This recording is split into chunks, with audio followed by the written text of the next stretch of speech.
A lavish outdoor wedding is in full swing.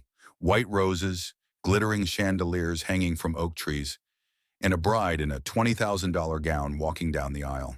The groom, a billionaire, watches with pride. Cameras flash. Everything is perfect.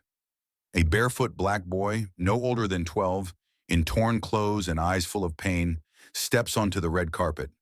Guests gasp. Security starts to move. The music cuts out. The boy doesn't flinch. He walks straight toward the stage and grabs the microphone. Silence falls like thunder. He looks straight at the groom and says, voice shaking but clear, "You told me to come find you when I was ready to show the world who I am." The groom's face drops. Color drains from his cheeks. The bride grabs his hand in confusion. Whispers start. Phones go up. Then the boy adds something that rips through the entire wedding like a storm. "I'm not here to beg. I'm here because you saved my life, and I wrote a song for you." The crowd doesn't breathe. And when he starts to sing, he changes every soul in that garden forever.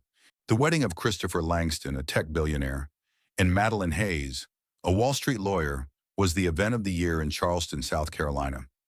The guest list read like Forbes is 40 under 40. News drones hovered for exclusive shots. But outside the garden gates, no one noticed a barefoot black boy, no older than 12, standing by the iron fence, until he stepped inside. No one stopped him. His clothes were dirty, hair tangled, but his eyes, they were focused, determined. As the bride walked down the aisle, the harpist melody played until it screeched to a stop. The boy had made it to the center aisle. Confused murmurs swelled. Before anyone could react, he walked right to the stage and grabbed the microphone. "I'm sorry to interrupt," he said, his voice cracking, "but I came here because Chris Langston told me I could, 2 weeks ago, under the bridge near 5th and Maple." Chris stood frozen. Madeline looked from the boy to Chris. "What's he talking about?" Chris took a shaky step forward. "It can't be." But it was. "You gave me your jacket," the boy said. "Said you'd come back the next night. You never did." The crowd murmured louder now. Why would a billionaire be under a bridge? And the boy? He kept talking. "You gave me hope when no one else did. You told me, don't give up. One day, show the world who you are." "So I came to show you." A tear dropped from the boy's eye. "I wrote a song for the man who saved my life." The crowd was stunned. Madeline looked furious. "Chris, what is this? Some PR stunt?" Chris shook his head slowly.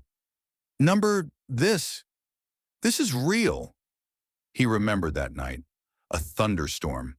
He was driving back from a failed pitch. Broken. Angry. He'd stopped for air under the bridge, found a shivering boy with no shoes, gave him his jacket, $50, and advice. That was it. He never thought the boy remembered. Now the kid lifted the mic again. "Can I sing it?" The silence was deep. Then, a quiet nod from Chris. The boy sang, and the entire wedding stopped breathing, his voice raw but beautiful. A song about survival, hope, pain, and gratitude. He sang, "You don't need a mansion to make a man feel rich. You don't need a suit to show someone they matter. That night, you were just a stranger. But to me, you were the world." The bride sat down. Her mascara ran. Even the servers paused. The violinist cried. The final note rang out across the estate. Then, a standing ovation. Not for the billionaire, but for the boy who had no shoes, but more soul than the entire guest list combined. Chris stepped forward and knelt in front of the boy. "You remembered everything," he whispered. The boy nodded. "That one night saved me. I've been writing music ever since." Madeline stood up. "So what now? You just walk into a wedding, sing a song, and get applause?" But the crowd wasn't with her. Chris turned to everyone. "This kid, he reminded me who I was before the billions, before the boardrooms, when I actually cared about people." He looked at the boy. "What's your name?" "Jaden," the boy replied. Chris turned to the guests. "Everyone here showed up for a wedding, but today you witnessed something more powerful than vows. You saw raw talent and a second chance." He picked up the mic. "Jaden's going to live with me. He's going to school. And starting tonight, I'm funding his first album." The crowd erupted. Journalists ran for interviews. Twitter exploded. But Jaden? He just hugged Chris and whispered, "Thank you for not forgetting me, even if you didn't know you remembered." Sometimes the richest moments in life come from the poorest places, and sometimes a broken voice can heal the hearts of the powerful